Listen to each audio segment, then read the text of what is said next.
faut ressortir tout un club. Et moi, je dis chapeau parce qu'ils reviennent de loin.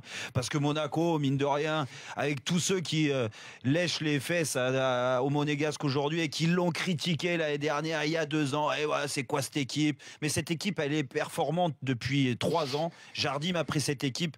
Il y a eu un changement de stratégie. Il fallait s'y habituer. Il fallait faire bloc ensemble. Ils l'ont réussi sur les 2 premières années, à défaut d'être très spectaculaire, mais les résultats étaient là. Et c'est ce qu'on demande d'abord, avant tout, à un club et à un entraîneur. Et après, de pouvoir s'adapter à un nouveau projet qui a été mis en place par les dirigeants en début d'année. Voilà, où ils voulaient que l'AS Monaco ressemble à ce qui se faisait sur les autres générations, c'est-à-dire une équipe qui était joueuse, mais qui est aussi performante.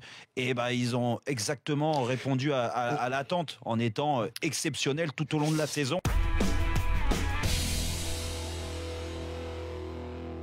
Falcao qui sort d'une année catastrophique en Angleterre avec sa blessure, tout le monde disait mais il va jamais revenir à un super niveau. Ils ont réussi à le mettre là, pion essentiel. Tu vas te transformer en buteur et tu vas être le leader de ce groupe.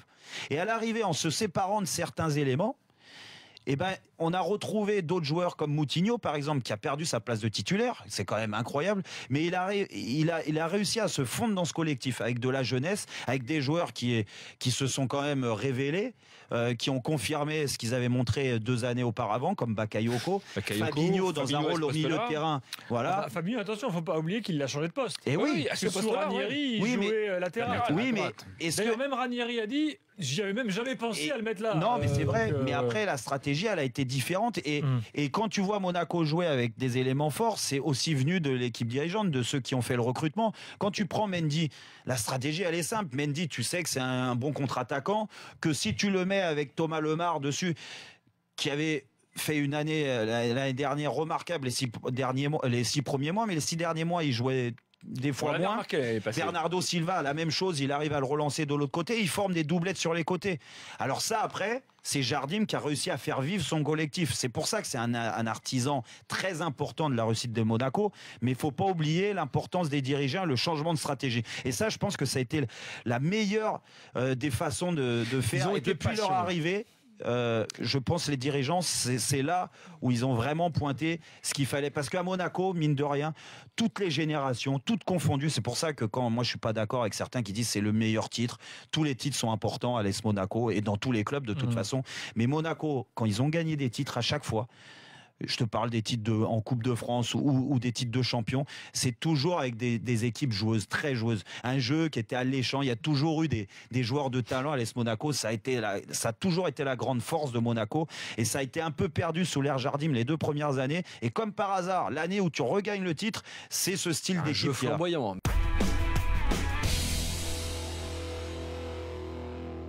Il y a un petit sondage sur le compte Twitter de l'After. Jardim doit-il rester à Monaco la saison prochaine ou doit-il aller voir ailleurs? 71% des votants, il y en a déjà plus de 600, disent rester. Oui, moi, j'ai voté partir. Il doit. Ah bon? Oui. Ah bon, alors pourquoi j'ai fait un avis tranché là-dessus. T'étais pas là, c'était quand lundi? Parce qu'en fait, je te parle pas de l'intérêt du club, là, je te parle de son intérêt personnel. Moi, je pense que son intérêt personnel, aujourd'hui, c'est de profiter d'être au top de la hype européenne et d'être demandé par les plus grands clubs pour partir sur un nouveau challenge. Il a peu de garanties pour la saison prochaine. Quelle équipe il va avoir? Non, mais attends, est-ce qu'il va réussir? Tu peux parler comme ça. Mais vas-y. Il fait une saison exceptionnelle. Le mec, il est champion, demi-finaliste de Ligue des Champions. Faire aussi bien, ça tient du miracle l'année prochaine. Ouais. Ensuite, il est sollicité par des grands clubs en Italie, en Angleterre. Donc Monaco est une merde, quoi. Mais pas du tout. C'est ce que ça veut dire, des grands clubs. Excuse-moi, Monaco est demi-finaliste de la Champions League, tu veux quoi? Non, mais c'est la logique des clubs de foot. C'est-à-dire, il faut renouveler, il faut amener un peu du sang frais. Si je suis Jardim aujourd'hui, j'ai dit, les gars, on est champion. Je suis bravo tout le monde.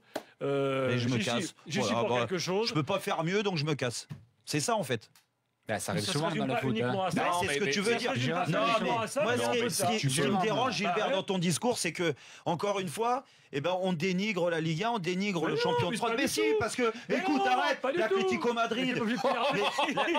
Mais l'Atlético Madrid avec Diego Simeone, pourquoi t'as pas tenu ce discours-là quand ils font finale de Ligue des Champions et tu dis, oh bah c'est bon, hein. Vas-y, qui se casse, parce que putain, ils ont fait finale de Ligue des Champions. Par exemple, Simeone et Jardim. Simeone, il a joué dans ce club, il a un rapport différent avec le club. Ah, donc il faut avoir joué dans le club. Mais Jardim, il va avoir du mal parce que dans quel club il a joué, Jardim? pour entraîner. C'est différent. J'ai dit que les rapports des Simeone avec l'Atlético est différent. Tu peux être lucide sur une chose. Écoute, non. La Juve, on s'écoute plus. La Juve. C'est l'after, c'est pas le Rotten Show ici. Non, la Juve. Mais pourquoi Allegri se casse pas? Mais comment tu veux qu'il fasse mieux?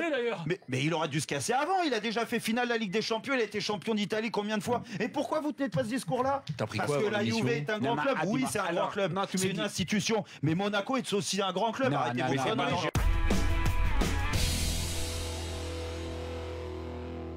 On en dit quoi de Monaco, champion en Italie, en Espagne, rapidement? Mbappé. On dit Mbappé. Oui. On dit Mbappé au Real, tu veux dire? Oui, non, mais en Espagne, on dit Mbappé. Très On bien. dit, tiens, encore Mbappé. Et c'est-à-dire que plus il apparaît. On dit pas Jardim, par exemple. Il n'y a pas des clubs espagnols qui pourraient dire tiens, Jardim, ça pourrait le faire chez nous. Il y a Barça qui cherche un entraîneur, mais bon, c'est quand même bien parti pour Valverde. Merde, c'est pas Jean-Luc Gasset. Non, c'est pas encore le cas. Et voilà, mais Mbappé, tout le monde l'adore ici. On sait que le Real le suit depuis des années. Et donc, il y a une attention très précise à tout ce que fait Mbappé en France. Et en Italie? Beaucoup de Mbappé. Mais aussi Jardim, parce que comme j'ai dit, c'est un homme qui sort beaucoup dans les derniers jours sur l'Inter de Milan. Donc, les titres gagnés par Jardim avec Mbappé. C'est un peu en résumé ce qu'on dit en Italie. Ouais, mais Mbappé, ils pourront pas l'avoir dans tous les cas.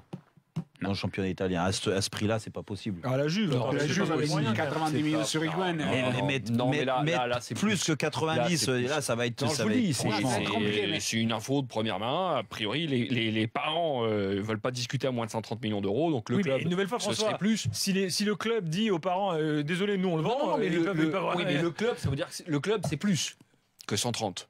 Ça peut pas être moins. Et à ce prix-là, c'est les Anglais et Fred, tu me dis, c'est les deux Espagnols. Hein. Non, c'est un Espagnol, il y Barça. en a un qui a beaucoup. C'est alors le problème du Barça, c'est qu'il y a la prolongation de contrat de Messi qui va coûter une fortune, la prolongation de Deibar.